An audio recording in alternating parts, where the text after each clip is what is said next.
कैसा ये इश्क है।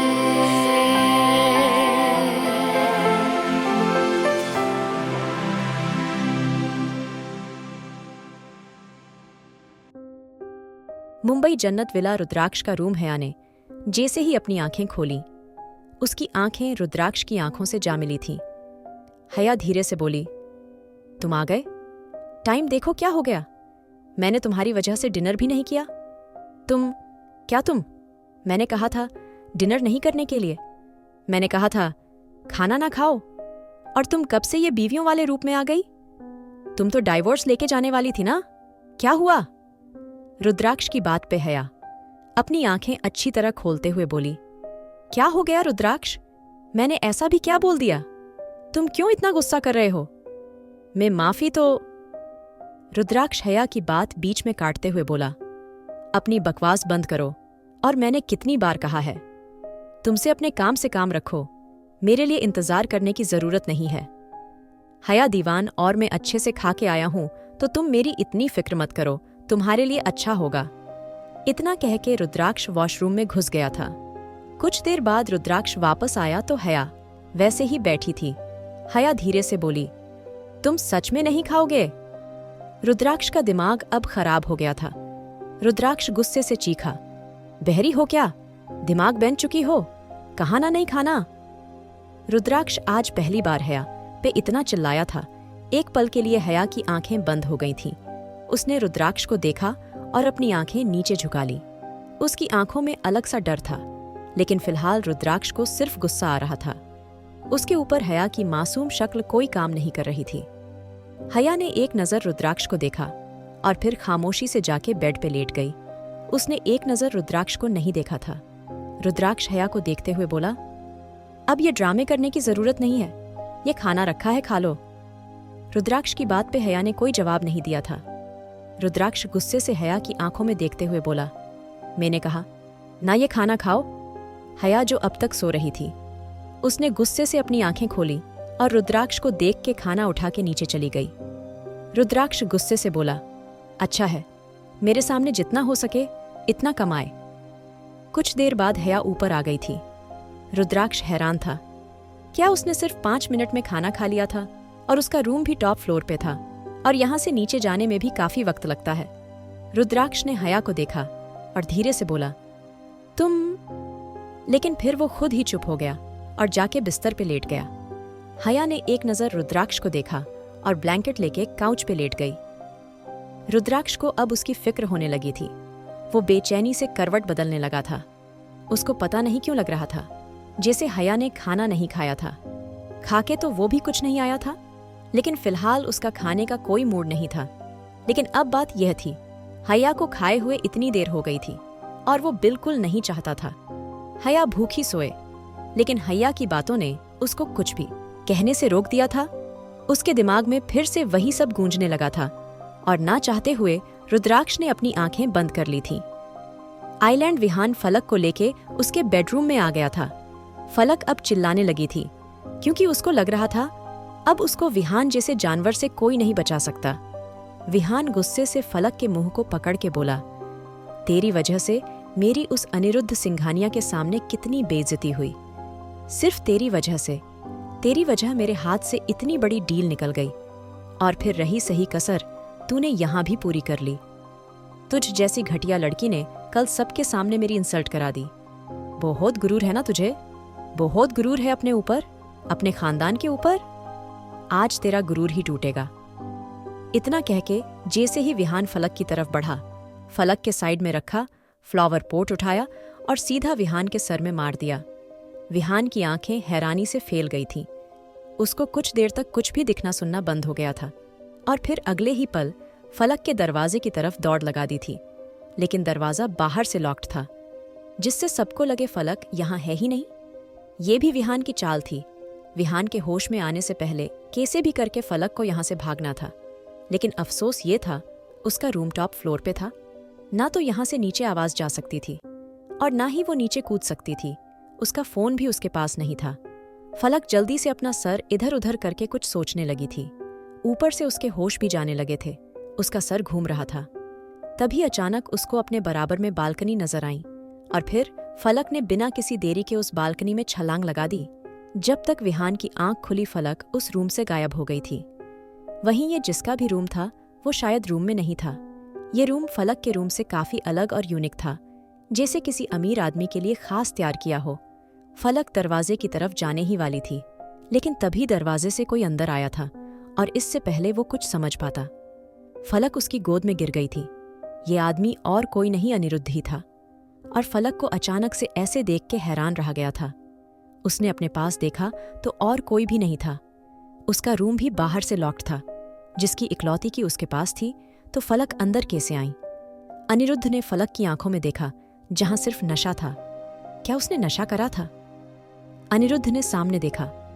उसकी बालकनी खुली हुई थी, जिसका साफ सा मतलब था फलक बालकनी से आई थी। अनिरुद्ध फलक को जल्दी से उठाते हुए बोला, लड़की आंखें खोलो, ये कौन सा तरीका है किसी के रूम में घुसने का? अनिरुद्ध की बात पे फलक ने हल्की सी आंखें खोली तो उसको अपने सामने वही चेहरा नजर आया था। फलक ने बिना कुछ देखे अनिरुद्ध के सीने से सर टिका लिया। फलक धीरे से बोली, मुझे घर ले चलो, वो आदमी वो मेरे साथ। फलक ने इतना कह के फिर से अनिरुद्ध के सीने से सर टिका लिया था। अनिरुद्ध अब काफी कुछ समझ चुका था। फलक के चेहरे के निशान और उसकी आंखों का डर सब साफ जाहिर कर रहा था। आखिर फलक क्यों उसके रूम में ऐसे आई थी और इसकी क्या वजह थी? उसने गहरी सांस लेके फलक को बेड पे लेटाया और किसी को कॉल करते हुए कुछ समझाने लगा था। कुछ देर बाद अनिरुद्ध गहरी नजरों से फलक को देख रहा था। उसके दिमाग में कुछ आया और उसने धीरे से फलक को देखा और हल्का सा नीचे झुक के उसके खुले पेट पे अपनी उंगलियों को बड़ी ही सेंसुअल तरीके से घुमाने लगा था। फलक अचानक उठ बैठी थी। अनिरुद्ध को देख के फलक धीरे से बोली, तुम क्या कर रहे हो? भले ही वो नशे में थी, लेकिन उसको नशा इतना नहीं चढ़ा था। वो अभी भी थोड़ी बहुत होश में थी। अनिरुद्ध फलक की आंखों में देखते हुए बोला, कुछ नहीं, तुम्हें छू के देख रहा था। तुम अपने होश में हो या नहीं?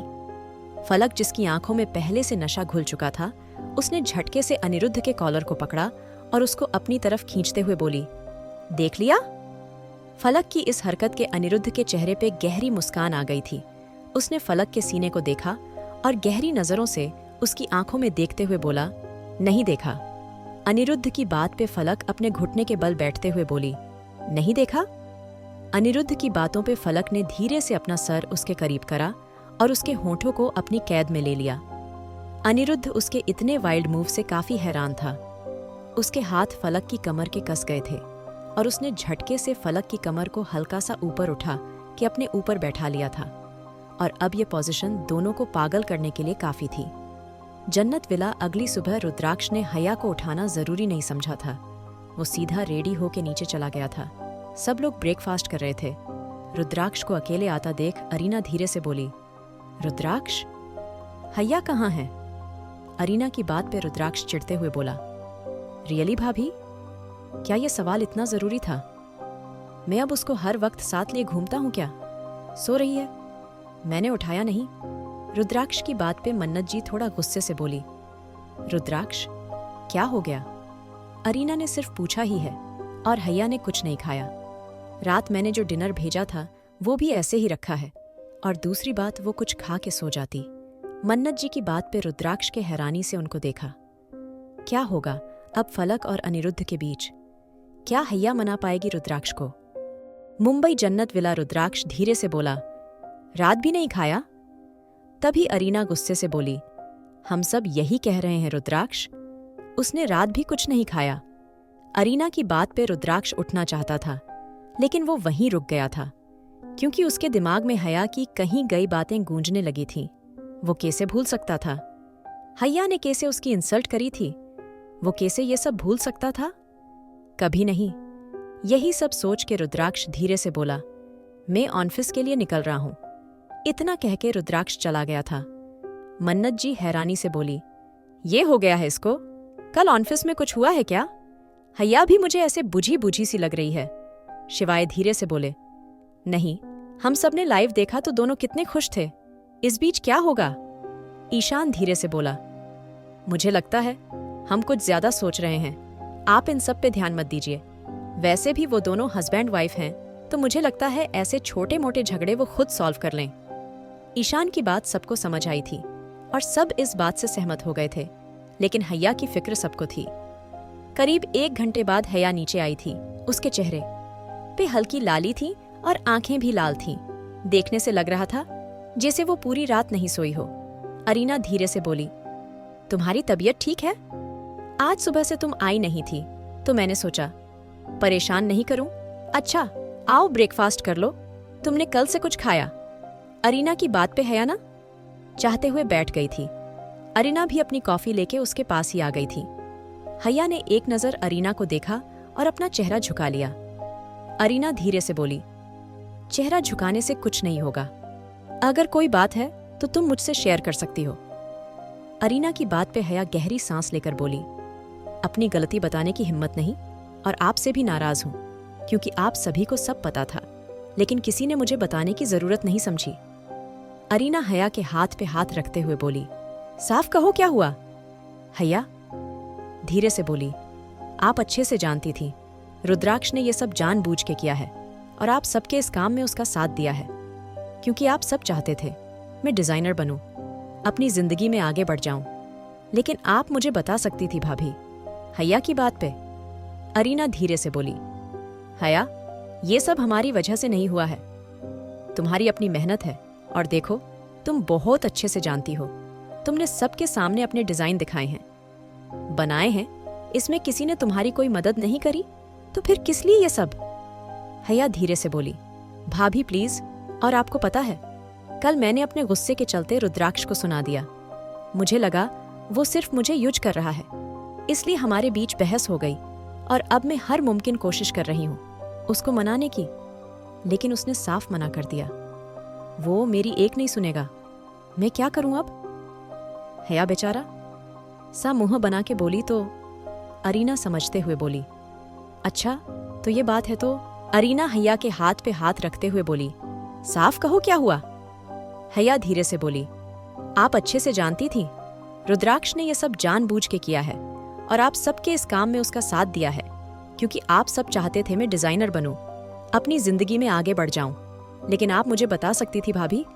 हैया की बात पे अरीना धीरे से बोली, हैया ये सब हमारी वजह से नहीं हुआ है, तुम्हारी अपनी मेहनत है और देखो तुम बहुत अच्छे से जानती हो, तुमने सबके सामने अपने डिजाइन दिखाए हैं, बनाए हैं, इसमें किसी ने तुम्हारी कोई मदद नहीं करी तो फिर किस लिए ये सब? हैया धीरे से बोली, भाभी प्लीज, और आपको पता है कल मैंने अपने गुस्से के चलते रुद्राक्ष को सुना दिया। मुझे लगा वो सिर्फ मुझे यूज कर रहा है, इसलिए हमारे बीच बहस हो गई और अब मैं हर मुमकिन कोशिश कर रही हूं उसको मनाने की, लेकिन उसने साफ मना कर दिया। वो मेरी एक नहीं सुनेगा, मैं क्या करूं अब?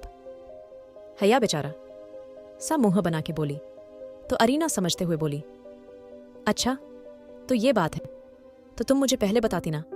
देखो बहुत सिंपल है, अब तुमने उसको नाराज किया है तो मनाओगी भी तुम ही, जैसे उसने तुम्हें डिनर डेट ले जाके तुम्हारा मूड एकदम फ्रेश कर दिया था। तुम भी कुछ ऐसा करो, उसके लिए कोई सरप्राइज प्लान करो जिससे वो खुश हो जाए और फिर तुम्हारा ये झगड़ा सॉल्व हो जाए। हैया अरीना को देखते हुए बोली, आप जो चाहती हैं वो नहीं हो सकता भाभी, क्योंकि हमारे बीच ऐसा रिश्ता नहीं है। जिस तरीके से आप उसको मनाने को बोल रही हैं मैं वो नहीं कर सकती। हैया की बात सुन के अरीना गहरी सांस लेकर बोली, मैं तुमसे वो तरीका अपनाने को कह भी नहीं रही हूं। हैया ये तुम्हारा रिश्ता है, तुम जब चाहे जैसे चाहे वैसे इसको आगे बढ़ाओ, मुझे कोई प्रॉब्लम नहीं है और ना ही कभी होगी, लेकिन मैं बस ये चाहती हूं तुम इस बात को समझो। जब तक नहीं समझोगी तब तक कुछ नहीं होगा, सुन रही हो ना? अरीना की बात पे हैया धीरे से बोली, ठीक है मैं कुछ सोचती हूँ, आप परेशान मत होइए। अरीना कुछ सोचते हुए बोली, वैसे तुम शादी के बाद कहीं घूमने नहीं गई? अगर तुम चाहो तो मैं तुम्हारे लिए हनीमून ट्रिप प्लान कर सकती हूँ। पेरिस, लंदन, बताओ, और टिकट मेरी तरफ से। हैया हैरानी से बोली, भाभी आप कहाँ से कहाँ चली गई? मुझे कहीं नहीं जाना और हनीमून रियली? यहाँ ही हमारी बातें सही से नहीं होती, हनीमून तो छोड़ ही दो। अरीना धीरे से बोली, यहाँ नहीं होती लेकिन वहाँ होगी, क्योंकि वहाँ तुम दोनों साथ होगे पूरे दिन पूरी रात। यहाँ तो रुद्राक्ष ऑफिस में बिजी रहता है, अरीना की बात पे हया धीरे से बोली, मैंने आपसे क्या कहा था और आप कहाँ से कहाँ चली गई? अच्छा, चलिए मैं इस बारे में जरूर सोचूंगी। इतना कह के हया अपने रूम में चली गई थी और अरीना के चेहरे पे मुस्कान आ गई थी। उसने सोच लिया था रुद्राक्ष और हया को हनीमून पे जरूर भेजेगी। आइलैंड फलक की हरकत से जहां अनिरुद्ध उसकी तरफ अट्रैक्ट हो रहा था, वही फलक सिर्फ अनिरुद्ध को पाना चाहती थी। फलक गहरी गहरी सांसें लेते हुए अनिरुद्ध के अंदर समा रही थी। अनिरुद्ध ने झटके से फलक को दूर करा और उसको बेड पे ढकेलते हुए बोला, क्या कर रही हो? अनिरुद्ध की बात पे फलक गहरी नजरों से उसको ऊपर से नीचे तक देखते हुए बोली, वही जो करना चाहती हूँ। फलक की बात पे अनिरुद्ध ने उसके पैरों को पकड़ के अपनी तरफ झटके से खींचा और उसकी आंखों में देखते हुए बोला, रियली? इतनी हवस? अनिरुद्ध की बात पे फलक उसके चेहरे के करीब होते हुए बोली, हाँ। नशा उस पे हावी हो चुका था।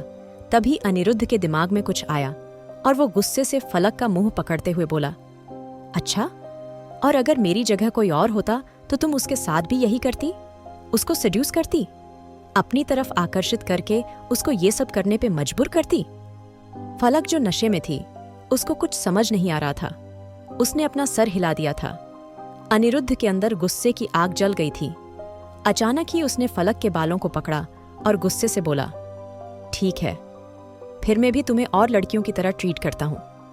इतना कह के अनिरुद्ध ने फलक को अपने करीब खींच लिया था और अब अनिरुद्ध बड़ी शिद्दत से फलक को किस कर रहा था। फलक इस मोमेंट को सिर्फ एंजॉय कर रही थी। उसके पैर अनिरुद्ध की कमर के लिपट चुके थे और दोनों की किस इंटेंस होती जा रही थी। कुछ देर बाद अनिरुद्ध फलक की गर्दन पे टूट पड़ा था। उसकी गर्दन पे जगह जगह रेड मार्क्स आ गए थे। अब दोनों ही एक एक दूसरे में खो चुके थे। अनिरुद्ध ने लगभग खींचते हुए फलक के जिस्म से उसके कपड़े अलग करे थे। फलक की सांसें तेज हो गई थीं। अब अनिरुद्ध फलक की बॉडी को एक्सप्लोर कर रहा था। वो फलक को जगह जगह बाइट कर रहा था, जिससे उसकी बॉडी पे लाल निशान बन गए थे। फलक अनिरुद्ध को रोक नहीं रही थी, बल्कि इस मोमेंट को एंजॉय कर रही थी, या शायद वो मजबूर थी ऐसा करने पे। कुछ देर बाद अनिरुद्ध वापस फलक के ऊपर आया और फलक के चेहरे को गौर से देखने लगा। वो नशे में थी। उसने गहरी सांस ली और फलक की बॉडी पे एक नजर डाल के उठते हुए बोला, अब पूरी रात तड़पती रहना। इतना कह के अनिरुद्ध ने अपनी शर्ट पहनी और बालकनी का दरवाजा लॉक कर दिया। अनिरुद्ध मेन गेट भी लॉक करके बाहर निकल गया था और फलक अब पागलों की तरह बिस्तर पे मचल रही थी, क्योंकि उसके अंदर लगी चिंगारी को अनिरुद्ध हवा दे गया था और अब उसका हाल खराब हो चुका था। उसको कैसे भी करके अनिरुद्ध चाहिए था। अगली सुबह फलक की आंख खुली तो उसने खुद को किसी और के बिस्तर पे बिना कपड़ों के पाया था और उसके होश उड़ गए थे। ये किसका रूम था? अभी फलक अपने सेंसस में लौटने की कोशिश ही कर रही थी जब कोई उसके कांधे पे अपने होंठ रख हुए बोला, गुड मॉर्निंग स्वीट हार्ट। इस आवाज को उसने पहले भी कहीं सुना था। उसकी आंखें भीग चुकी थीं। उसने डरते हुए पीछे देखा तो अनिरुद्ध गहरी नजरों से उसको देख रहा था। फलक की आंखें बंद हो गई थीं। आखिर क्या होगा अब आगे? क्या अनिरुद्ध और फलक के बीच होगा कुछ, या हो जाएंगे दोनों अलग? क्या हया मना पाएगी रुद्राक्ष को? जानने के लिए सुनिए married to cold hearted billionaire.